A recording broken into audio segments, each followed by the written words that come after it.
الحمد للہ رب العالمین والصلاة والسلام علی محمد الامین فاعوذ باللہ من الشیطان الرجیم بسم اللہ الرحمن الرحیم۔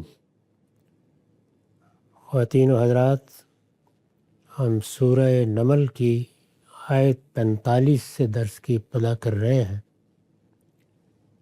اس سے پیچھے ملکہ بلقیس کا قصہ بیان ہوا۔ اس کا خاتمہ اس مضمون پر ہوا تھا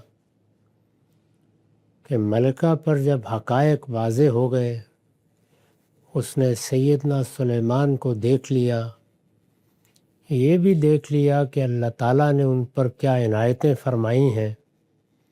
ان کی حکمت سے اور ان کے علم سے بھی وہ بہرہ یاب ہوئی، تو اس نے اعتراف کیا کہ میں تو پہلے ہی بڑی حد تک مائل ہو چکی تھی، لیکن اب میں اعلان کرتی ہوں کہ میں نے اپنا وجود پروردگار عالم کے حوالے کر دیا ہے۔ یہ ظاہر ہے کہ بڑی توفیق کی بات تھی، چنانچہ اسی پر عطف کر کے اب فرمایا، لیکن یہ توفیق ہر شخص کو نہیں ملتی۔ یعنی یہ بڑی بات ہے کہ انسان کسی معاشرے میں پیدا ہو، والدین کسی مذہب کے ماننے والے ہوں، انہی کے ہاں پرورش پائے، اس کے پاس دولت اقتدار بھی ہو، اس معاشرے میں ان کو بڑی حیثیت بھی حاصل ہو، اور پھر وہ حق کو قبول کریں۔ یہ جتنی چیزیں ہیں، یہ قبول حق کی وہ رکاوٹیں ہیں جن کو کوئی شخص چاہے تو عذر بنا کے پیش کر سکتا ہے، لیکن اگر وہ ان سب رکاوٹوں کو عبور کر کے یہ کہہ دے کہ اسلمت لرب العالمین، تو یہ بڑی توفیق کی بات ہے۔ لیکن یہ توفیق ہر شخص کو نہیں ملتی۔ میں نے وضاحت کی ہے، یعنی جو ملکہ سبا کو ملی اور تمام تعصبات کو چھوڑ کر وہ خدا کے سامنے سرفکندہ ہو گئی۔ بہت سی چیزیں تھیں جو اس کے لیے بھی تعصبات کی زنجیریں بن سکتی تھیں، لیکن اس نے ان سب کو توڑ دیا اور صاف صاف اعلان کر دیا کہ میں نے سلیمان کی دعوت قبول کر لی ہے۔ سلیمان علیہ السلام نے یہ دعوت اپنے خط میں دی تھی۔ چند مراحل سے گزرنے کے بعد ملکہ نے اس دعوت پر لبیک کہی اور وہ مسلمان ہو گئی۔ لیکن یہ توفیق ہر شخص کو نہیں ملتی، چنانچہ اب مثالیں دی ہیں کہ بعض قومیں وہ بھی رہیں جن کی طرف اللہ کے پیغمبر آئے، ان کے اندر سے اللہ کے پیغمبر اٹھے، لیکن ان کو یہ توفیق نہیں ملی۔ وَلَقَدْ أَرْسَلْنَا إِلَىٰ ثَمُودَ أَخَاهُمْ صَالِحًا أَنِ اعْبُدُوا اللَّهَ فَإِذَا هُمْ فَرِيقَانِ يَخْتَصِمُونَ۔ لیکن یہ توفیق ہر شخص کو نہیں ملتی۔ ہم نے سمود کی طرف ان کے بھائی صالح کو بھی اسی دعوت کے ساتھ بھیجا تھا، یعنی جو دعوت سلیمان نے ملکہ سبا کو دی، یہی دعوت صالح نے اپنی قوم کے سامنے پیش کی تھی۔ یہ سمود کون ہے، اس کی وضاحت اس سے پیچھے بعض صورتوں میں بھی ہو چکی ہے۔ یہاں بھی اس پر میں نے حاشیہ لکھا ہے کہ عرب کی قدیم اقوام میں سے عاد کے بعد یہ دوسری قوم ہے۔ یعنی پرانے زمانے میں عرب میں جو قومیں غیر معمولی اقتدار کی حامل پیدا ہوئیں، جن کو اللہ تعالیٰ نے بڑی حشمت عطا فرمائی، ان میں سب سے پہلے عاد کا ذکر آتا ہے اور پھر انہی کے اخلاف میں سمود کا ذکر آتا ہے۔ عرب کی قدیم اقوام میں سے عاد کے بعد یہ دوسری قوم ہے جس نے غیر معمولی شہرت حاصل کی۔ ان کا مسکن شمالی عرب کا وہ علاقہ ہے جسے الحجر کہا جاتا ہے۔ یہ اس علاقے میں آباد تھے، یعنی عرب کے شمال میں۔ جنوب میں یمن ہے یہ شمال میں آباد تھے۔ پیچھے جنوب کی ایک قوم کا ذکر ہوا جس کی ملکہ کو اللہ تعالیٰ نے ایمان لانے کی توفیق دی۔ اس میں کیا چیز کار فرما ہوتی ہے، انسان کو اپنے کن تعصبات پر قابو پانا پڑتا ہے، کیا چیزیں ہیں جو عقلی فیصلے کے راستے میں رکاوٹ بنتی ہیں، وہ سب بیان ہو چکی۔ ان کو یہ توفیق نہیں ملی، چنانچہ اب یہ بتایا کہ انسان اگر اپنے آپ کو صحیح جگہ پر نہ رکھے تو وہ اپنے تعصبات کا اسیر رہ کر ہی دنیا سے چلا جاتا ہے۔ اس کے سامنے سلیمان جیسی دعوت بھی آئے تو وہ آسانی سے اس کی آنکھیں نہیں کھولتی۔ سلیمان علیہ السلام کی دعوت کی یہ حیثیت کیوں ہے؟ اس لیے کہ دعوت اپنی ذات میں، یعنی دین کی دعوت اپنی ذات میں بڑی اپیل رکھتی ہے، اس لیے کہ وہ فطرت کی آواز ہے، فطرت کے اجمال کو کھولتی ہے، فطرت کے تقاضوں کو بیان کرتی ہے۔ لیکن انسان ہر وقت یہ آواز نہیں سنتا، چنانچہ دنیا میں جو دوسری چیزیں کسی دعوت کی تائید میں پیدا ہو جایا کرتی ہیں، جیسے کسی قوم کے پاس بڑی دولت آ گئی ہے، وہ مسلمان قوم ہے، اس کو بڑا غیر معمولی اقتدار حاصل ہو گیا ہے، اس نے بڑی غیر معمولی ایجادات کر لی ہیں، اس کو علم میں بڑی ترقی حاصل ہوئی ہے، تو یہ چیزیں جب ساتھ مل جاتی ہیں تو بڑی حد تک تعصبات کو توڑ دینے کا ذریعہ بنتی ہیں۔ سلیمان علیہ السلام کے ساتھ یہ سب چیزیں شامل ہو گئی تھیں، جیسے کہ پیچھے بڑی تفصیل کے ساتھ قرآن نے بیان کیا ہے کہ دنیا میں جو دولت، حشمت، قوت، اقتدار کسی کو حاصل ہوتا ہے وہ اپنے زمانے کے لحاظ سے آخری درجے میں ان کو حاصل ہوا، بلکہ اس سے بڑھ کر اللہ تعالیٰ کی مائیت کا ان کے ساتھ ظہور ہوا۔ ہر پیغمبر کے ساتھ اللہ تعالیٰ کی مائیت کا لازماً ظہور ہوتا ہے، اس کی مختلف صورتیں ہیں، ان کے ساتھ اس ظہور کو قرآن نے بیان کیا ہے کہ ہم نے ان کے وجود کو معجزہ بنا دیا تھا۔ وہ پرندوں سے باتیں کرتے تھے، وہ چیونٹیوں کی باتیں سن لیتے تھے، وہ اس پر اپنے رد عمل کا اظہار کرتے تھے، ان کے لشکروں میں جنات بھی تھے اور پرندے بھی تھے۔ ایک پرندے کو بھیج کر انہوں نے اپنی دعوت 1500 کم و بیش میل کے فاصلے تک پہنچا دی۔ اس کے ساتھ ان کے دربار میں ایسے اہل علم تھے کہ ایک نفسی علم کے ماہر نے ملکہ بلقیس کا تخت چشم بدن میں لا کے ان کے سامنے پیش کر دیا۔ تو اس قوت اور اس شوکت اور اس حشمت کے ساتھ انہوں نے اسلام کی دعوت پیش کی، اور نتیجہ یہ نکلا کہ ملکہ نے اس کو قبول کر لیا۔ پھر یہ کہ جس نے قبول کیا، دنیا کی یہ ساری چیزیں اس کو بھی حاصل تھیں، یعنی ایسا نہیں ہے کہ وہ ان چیزوں سے مروب یا متاثر ہو کر ہی محض ایمان لائی، بلکہ جیسے کہ اس نے خود بیان کیا ہے کہ میں تو اس سے پہلے سن کر ہی بڑی حد تک قائل ہو چکی تھی، لیکن اب جب دیکھ لیا تو بات ہر لحاظ سے واضح ہو گئی۔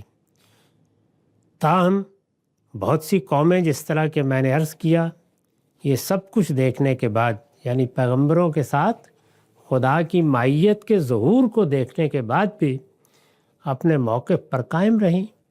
انہوں نے اس دعوت کو قبول نہیں کیا، جو زندگی انہوں نے اختیار کر رکھی تھی اسی پر اصرار کرتی رہیں۔ تو یہ سمود کی قوم کا یہی معاملہ ہوا۔ ہم نے سمود کی طرف ان کے بھائی صالح کو بھی اسی دعوت کے ساتھ بھیجا تھا۔ کس دعوت کے ساتھ؟ وہ آگے بیان ہوئی ہے، ان اعبدوا اللہ، کہ اللہ کی بندگی کرو۔ اس سے پیچھے بیان ہو گیا ہے کہ تمام پیغمبروں کی دعوت یہی ہے، یعنی اللہ کی بندگی کرو، اس لیے کہ اس بندگی کے نتیجے میں تمہارے لیے جنت اور جہنم کا فیصلہ ہونا ہے۔ یعنی اگر بات پوری بیان کر دی جائے تو وہ یہ ہے، پیغمبر اللہ کی بندگی کی دعوت دیتے ہیں اور آخرت کی منادی کرتے ہیں۔ آخرت کی منادی کے لحاظ سے وہ اپنے آپ کو نذیر کہتے ہیں، اور یہ ہدایت ہے جو لوگوں تک پہنچاتے ہیں اور یہ بتاتے ہیں کہ اگر تم اللہ پروردگار عالم کی بادشاہی میں ہمیشہ کے لیے داخل ہونا چاہتے ہو، وہ بادشاہی جو موت کے بعد اللہ تعالیٰ کی طرف سے سامنے آ جائے گی، تو اللہ کے بندے بن کر رہو، اللہ کی بندگی کرو، یعنی اپنی اس حیثیت کو تسلیم کر کے جینا سیکھو کہ تم اللہ کے بندے ہو، اور جب اللہ کے بندے ہو تو دنیا میں بھی بہت سے معاملات میں کسی کی بات مانتے ہو، کسی کے زیر دست ہو کر رہتے ہو، کسی سے تمہارا رزق وابستہ ہو جاتا ہے، کسی کی چاکری کرتے ہو، یہ سب چیزیں دنیاوی ضرورتوں تک محدود رہیں کوئی معنی نہیں، لیکن تم بندے اللہ کے ہو، اس حقیقت کا اعتراف کر کے جیو۔ تو یہ دعوت پیش کی انہوں نے کہ اللہ کی بندگی کرو۔ اس کا جو نتیجہ نکلا وہ کیا نکلا؟ فَإِذَا هُمْ فَرِيقَانِ يَخْتَصِمُونَ۔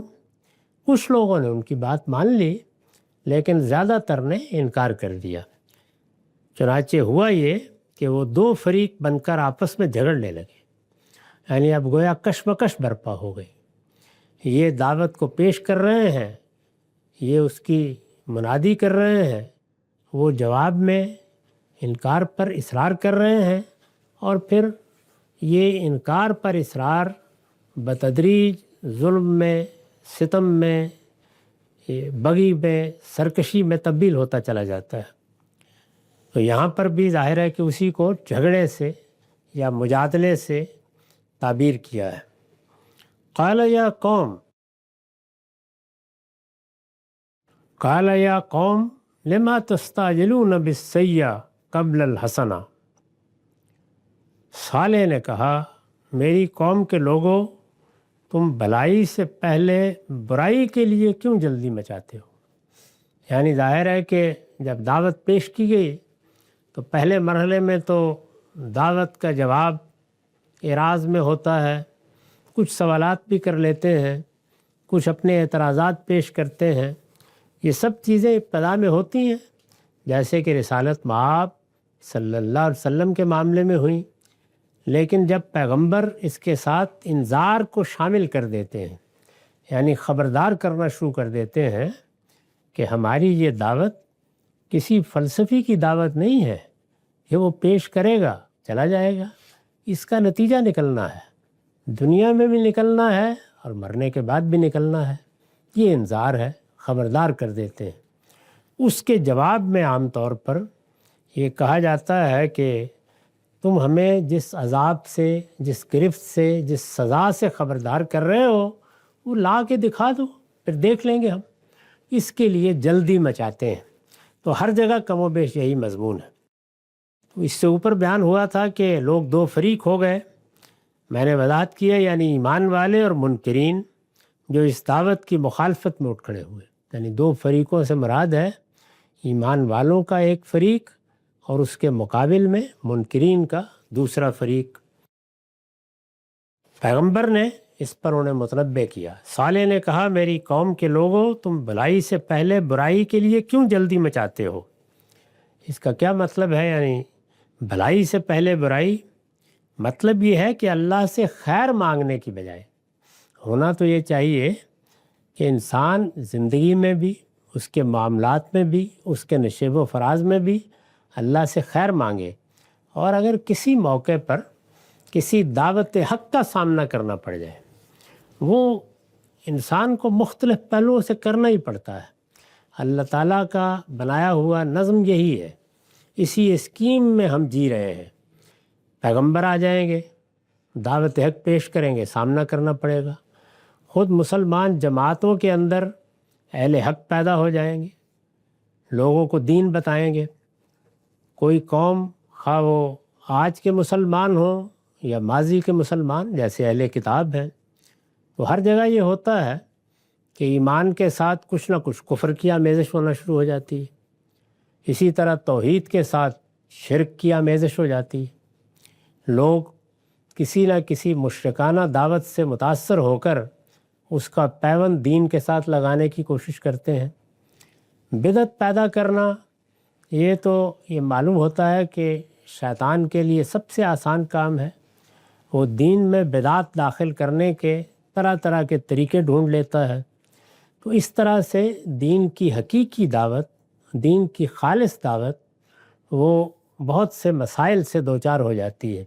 اس میں بھی ظاہر ہے کہ اللہ تعالیٰ ایسے لوگ پیدا کرتا رہتا ہے، جیسے کہ فرمایا وَلِكُلِّ قَوْمٍ هَادٍ، یعنی ہر قوم کے لیے ہم کچھ نہ کچھ اہتمام کرتے ہیں تو ایک تو ہے کہ پیغمبر بھیج دیا، اور دوسرے یہ ہے کہ خود انسانوں ہی میں سے بعض لوگوں کو توفیق دی کہ وہ دین کا صحیح علم حاصل کریں، اس میں تدبر کر کے، تفقع کر کے بصیرت پیدا کریں، اور پھر لوگوں کو اگر کہیں کفر ہو رہا ہے تو اس پر متنبع کریں، شرک ہو رہا ہے تو اس کے بارے میں خبردار کریں، کوئی بدعت ہے تو اس کے بارے میں ان کو بتائیں۔ تو یہ دعوت تو ہر دور میں کسی نہ کسی صورت میں سامنے آنی ہی ہوتی ہے، چنانچہ یہ جب آ جاتی ہے سامنے تو اس میں بھی آدمی کو کیا کرنا ہے؟ خیر مانگنا ہے، یعنی اللہ تعالیٰ سے دعا کرنی ہے کہ پروردگار میرے لیے جو خیر ہے مجھے اس کو اپنانے اور اس کی طرف لپکنے کی توفیق دے۔ تو اس میں دونوں ہی کام کرنے ہوں گے، عقل کو بیدار رکھنا ہوگا، بات سننے سے گریز نہیں کرنا ہوگا، ہر چیز کو سمجھ کر فیصلہ کرنے کی صحیح کرنی ہوگی، اور اس کے ساتھ اللہ سے خیر مانگنا ہوگا۔ کجا یہ کہ بندہ اپنے لیے بھی اور دوسروں کے لیے بھی بلائی کے بجائے برائی کا طالب ہو جائے۔ یہ جو عام طور پر استخارے کی دعا ہے وہ کیا ہے؟ خیر مانگنے کی دعا ہے۔ تو ہر معاملے میں ہمیں یہی تعلیم دی گئی ہے کہ ہم اپنے پروردگار سے خیر مانگیں، بھلائی کے طالب ہوں۔ مطلب یہ ہے کہ اللہ سے خیر مانگنے کی بجائے عذاب و نقمت کیوں مانگ رہے ہو؟ یعنی جلدی کس چیز کے لیے مچا رہے ہیں؟ جلدی تو اس چیز کے لیے ہونی چاہیے تھی کہ پروردگار ہم کہیں غلطی نہ کر جائیں۔ یہ تھوڑی سی مہلت ملی ہے، اس میں ایک شخص نے ہمیں آ کے بتایا ہے، ہم اس کی بات سمجھنے سے گریزاں نہ رہیں، ہمیں آگے بڑھ کر توجہ کے ساتھ بات سننے کی توفیق دے، اور پھر ہمارے لیے جو خیر ہے اس کو ہمیں قبول کرنے کی توفیق دے۔ تو یہ رویہ، یہ جذبہ، یہ دعا اگر بندے کے اندر ہو تو اللہ تعالیٰ ہاتھ پکڑ کر اس کو راہ راست پر لے آتا ہے۔ اسی کو ایک وعدے کے طور پر بیان کیا ہے قرآن میں کہ ہم ان لوگوں کو ضرور راہیں دکھاتے ہیں جو ہماری راہ میں جدوجہد کرتے ہیں۔ یہ دیکھ لیجئے کہ بالعموم، اور تجربہ کر کے دیکھ لیجئے، بالعموم انسان اسی وقت تک حق سے محروم رہتا ہے جب تک وہ اپنے رویے کی اصلاح نہیں کرتا۔ یعنی اس میں بنیادی چیز وہی رویہ ہے۔ رویہ اگر خیر کی طلب کا ہے، رویہ اگر صحیح بات کی طرف بغیر کسی امتیاز کے لپکنے کا ہے، رویے میں اگر جہالت نہیں ہے، صفاحت نہیں ہے، اگر دوسروں پر الزام لگا کے گریز کی راہیں تلاش کرنے کے داعیات نہیں ہیں، تو جلد یا بدیر اللہ تعالیٰ وہ خیر عطا فرما دیتے ہیں۔ اس لیے کہ اس دنیا میں اللہ تعالیٰ نے خیر ہی کے لیے بندوں کا انتخاب کیا ہے۔ یہی وجہ ہے کہ جو دعا ہمیں سکھائی گئی ہے، جو ہم نماز میں کرتے ہیں، اہدنا الصراط المستقیم، یہ دعا کبھی رد ہوتی ہی نہیں، بشرطے کہ آدمی دل سے یہ دعا کرے اور رکاوٹ نہ پیدا ہونے دے۔ یہی وجہ ہے کہ یہ تعلیم دی گئی ہے کہ کسے باشد، کوئی بھی آپ کے سامنے کوئی بات رکھتا ہے، وہ عامی ہے، وہ عارف ہے، بات کو دلیل کی بنیاد پر رد کرے، دلیل کی بنیاد پر قبول کرے۔ یہ ایک مرتبہ اپنے آپ کی تربیت کر لی جائے تو اس کے بعد پھر اللہ تعالیٰ کی توفیق رہتی ہے۔ تو یہ توفیق زیر بحث ہے اس پیرے میں۔ تو فرمایا کہ میری قوم کے لوگوں، تم بھلائی سے پہلے برائی کے لیے کیوں جلدی مچاتے ہو؟ میں نے لکھا ہے اس کے لیے اصل میں حسنہ اور سیئہ کے الفاظ آئے ہیں، یعنی بھلائی کے لیے جو لفظ اصل میں استعمال ہوا ہے وہ ہے الحسنہ، اور برائی کے لیے السیئہ۔ عربی زبان میں یہ اس طرح کے مفاہیم کے لیے بھی آتے ہیں، یعنی ایک تو بھلائی اور برائی وہ ہے جو اخلاقی لحاظ سے ہوتی ہے، جیسے آپ نے سچ بولا تو یہ بھلائی ہے، جھوٹ بولا تو یہ برائی ہے۔ تو عربی زبان میں کوئی مصیبت اپنے لیے مول لے لی تو اس کو بھی سیئہ کہتے ہیں، اور اللہ کی کسی نعمت کی طرف لپ کے، کسی خیر کی طرف لپ کے، اللہ نے کوئی کرم فرمایا، علم دیا، دولت دی، کوئی اور چیز دی، تو یہ بھی حسنہ ہے۔ بالکل اسی طرح خیر اور شر کے الفاظ بھی انہی دونوں پہلوؤں سے استعمال ہوتے ہیں، یعنی عربی زبان میں یہ استعمال بہت عام ہے، ہمارے یہاں اردو میں اس طرح استعمال نہیں ہوتے، تو یہاں یہ اس دوسرے مفہوم میں استعمال ہوئے۔ میری قوم کے لوگوں، تم بھلائی سے پہلے برائی کے لیے کیوں جلدی مچاتے ہو؟ یعنی تمہاری طرف بھلائی تو آ گئی ہے، صالح کو تمہارے اندر سے اٹھا کے مبعوث کر دیا گیا ہے، اس وجہ سے ہدایت کی دعوت تم تک پہنچی ہے، یہ بھلائی ہے، اس کے نتیجے میں تمہیں دنیا کی نعمتیں بھی ملنی ہیں، اور آخرت میں تو اللہ تعالیٰ نے اسی دعوت کے ساتھ سارے نتائج کو وابستہ کر دیا ہے۔ تو یہ بھلائی ہے جس کی طرف تمہیں دعوت دی جا رہی ہے، تم اس کو چھوڑ کر یہ کہہ رہے ہو کہ جو عذاب آنا ہے وہ آ جائے، تو یہ برائی ہے۔ تو یہاں پہ الفاظ اس مفہوم میں آئے ہیں، لولا تستغفرون اللہ لعلکم ترحمون، تم اللہ سے معافی کیوں نہیں مانگتے کہ تم پر رحم کیا جائے۔ یہ صحیح رویہ ہے، یعنی انسان کو جیسے ہی کوئی دعوت میسر ہو، جیسے ہی اس کے سامنے کوئی تنبیہ کرنے والا آئے، جیسے ہی قرآن مجید کا انذار اس کو پہنچے، اور اب ہمیں پابند کر دیا گیا ہے کہ ہم قیامت تک اپنی دعوت قرآن کے ذریعے سے پیش کریں گے تاکہ اس دعوت میں کوئی ملاوٹ نہ ہونے پائے۔ میں بارہا توجہ دلا چکا ہوں کہ ہمارے پاس یہ اللہ کی کتاب تینوں پہلوؤں سے جامع کتاب ہے، یعنی یہ ہدایت کو بھی پوری طرح بیان کرتی ہے، ہدایت کا کوئی پہلو اس سے باہر نہیں ہے۔ ہدایت کے بارے میں ہر چیز اس کتاب نے واضح کی ہے، چنانچہ اپنے بارے میں خود بتاتی ہے کہ تفصیلا لکل شیء، ہر چیز نے واضح کر دی ہے۔ یہاں یہ خیال نہ ہو کہ ہم پیغمبر کی جس سنت پر عمل پیرا ہوتے ہیں اس کی تفصیلات نہیں ہیں، اس کی وجہ بیان کی ہے قرآن نے، یعنی یہ بتا دیا تھا کہ سنت کی یہ ساری روایت دین ابراہیمی کی صورت میں پہلے سے موجود تھی، چنانچہ قرآن نے حوالہ دیا ہے کہ ہم نے تو پہلے دن ہی پیغمبر کو وحی کے ذریعے سے بتا دیا تھا کہ یعنی تب ملت ابراہیم حنیفہ، کہ جو دین کی دعوت اور دین کے جو احکام پہلے سے معلوم معروف ہے ان پر عمل پیرا ہو جائے۔ تو اس وجہ سے وہ بھی قرآن مجید ہی کا نتیجے کے طور پر امتثال امر ہے۔ تو دعوت کے لحاظ سے بھی اس سے کہیں باہر جانے کی ضرورت پیش نہیں آتی۔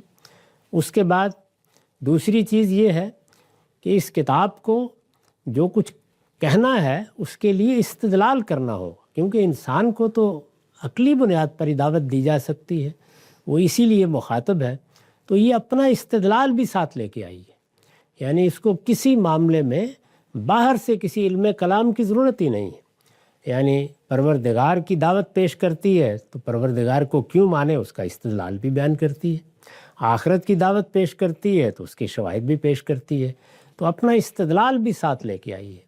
اور اس کے ساتھ یہ دعوت کی کتاب بھی ہے، یعنی اسلوب ایسا اختیار کیا گیا ہے کہ جو محض بیان حقائق کا اسلوب نہیں ہے جیسے مثلا تورات میں ہے، بلکہ دین کی دعوت، دین کی حکمت، دین میں جو شریعت اور احکام ہیں ان سب کو ہدایت کے طور پر بیان کرتی ہے، اور اسلوب انذار کا ہے، یعنی لوگوں کو خبردار کرنے، جھنجھوڑنے کا۔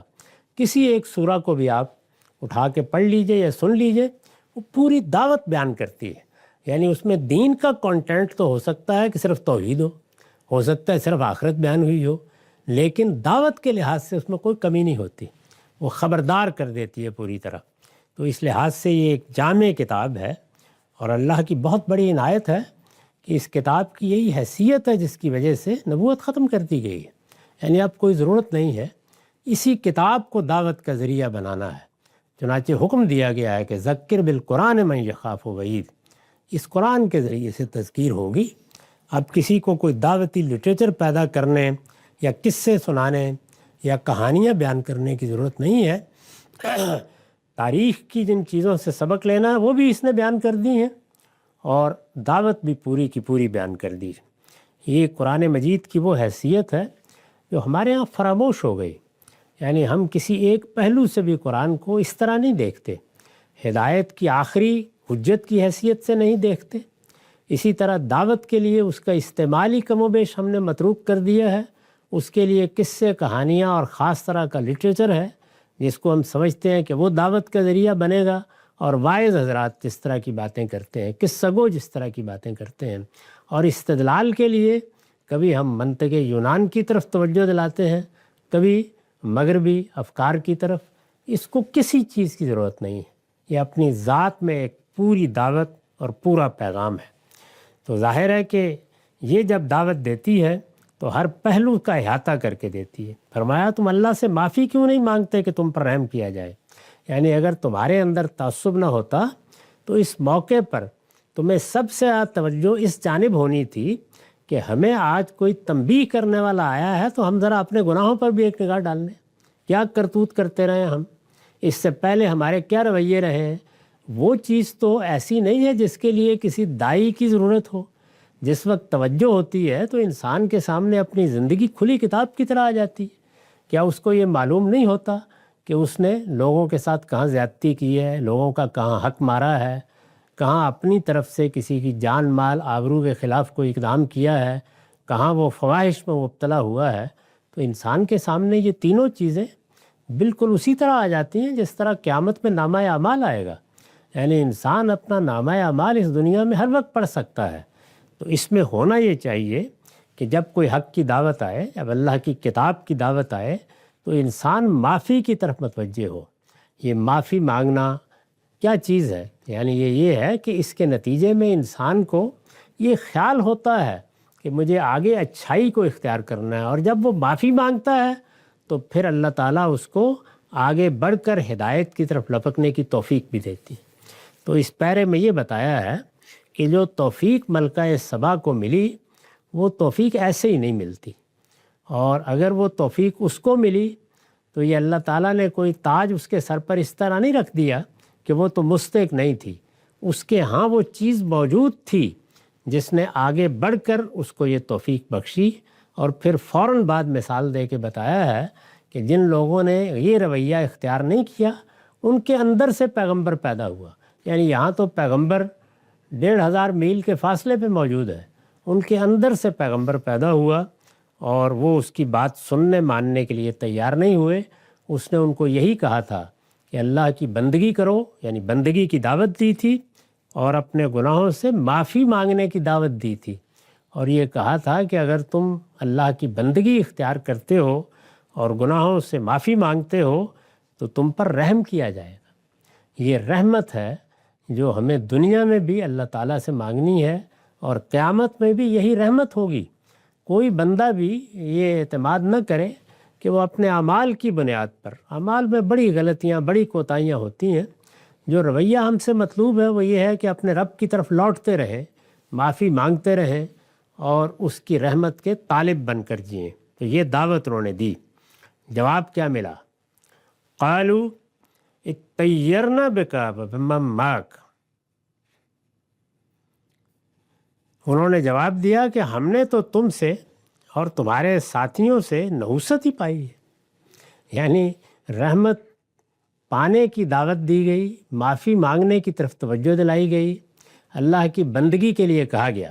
یہ قرآن بالکل مقابل میں رکھ کے بتاتا ہے کہ اس میں دیکھ لیجئے کہ کوئی ہے ایسی بات جس کا جواب یہ ملے. لیکن کیا جواب دیا کہ تم جب سے آئے ہو بس کوئی نہ کوئی نحوست ہی ہے جو برستی رہتی ہے. میں نے اس کی وضاحت کی ہے. یہ ان آزمائشوں کی طرف اشارہ ہے جو سنت الہی کے مطابق رسولوں کی بعثت کے زمانے میں خاص طور پر اس لیے ظاہر ہوتی ہیں کہ ان کی قوم کے اندر انابت و خشیت پیدا ہو.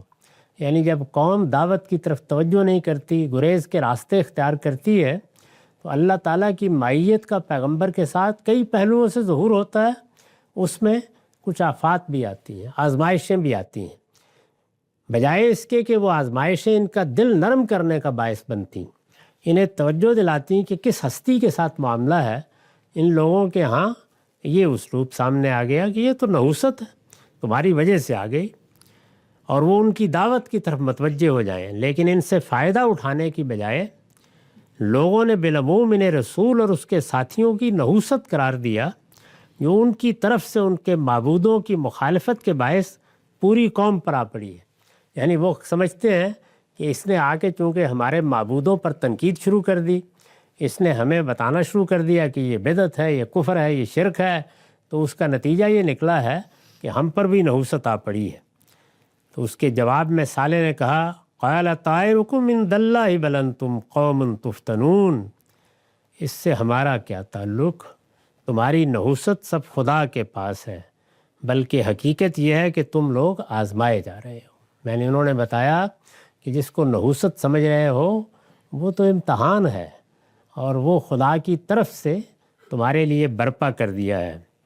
میں نے وضاحت کی ہے، یعنی جو کچھ ہو رہا ہے خدا کی تدبیر و تقدیر اور حکمت و مشیت پر مبنی ہے، یعنی جو چیزیں ہو رہی ہیں وہی فیصلہ کرتا ہے کہ کس کو کن آزمائشوں میں مبتلا کرنا ہے اور اس سے کیا نتیجہ نکالنا ہے۔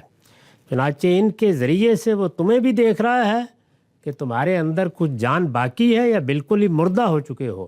یہ ہماری نحوست کے سبب سے نہیں ہے، یعنی یہ اس مقصد کے لیے امتحان ہوتا ہے تاکہ پرکھ کر دیکھ لیا جائے کہ کیا اس کھوٹ کے اندر کہیں کوئی سونا ہے یا اس لسی میں کہیں کوئی مکھن باقی ہے، تو بلویا جاتا ہے تمہیں۔ تو یہ آزمائش کے لیے فتنہ کا لفظ جو قرآن میں آتا ہے یا ابتلا کا لفظ آتا ہے، اس کے معنی یہ ہے۔ تو یہ مقصد ہے، تو انہوں نے اصل مقصد کی طرف توجہ دلا کے اس دعوت کو ایک مرتبہ پھر پیش کر دیا کہ خیر اور بھلائی مانگنے والے بنو۔ اقول و قولی ھذا واستغفر اللہ لی ولکم ولسائر